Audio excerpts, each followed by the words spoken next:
Atsitiktinumų nėra. Ir viskas, kas vyksta su mumis, yra arba išbandymas, arba bausmė, arba atlygis.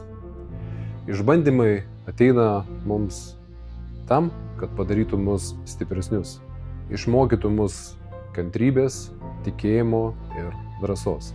Bausmės tai yra pamokos, kurios padeda mums pamatyti savo klaidas ir atrasti kelią, kaip jas ištaisyti.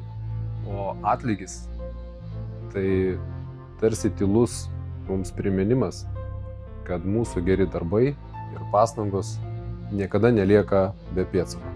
Kiekvienas įvykis mūsų gyvenime nėra atsitiktinumas. Viskas turi prasmę. Net jei ji dabar mums nematoma. Priimkime išbandymus su orumu, pamokas su dėkingumu. Prisimink, kad gyvenimas visada duoda mums tai, ko mums labiausiai reikia šią akimirką. O jeigu manęs iki šiol dar nesieki, greičiausiai nebepamatysi mano kūrimo turinio apie kokybiškus pokyčius.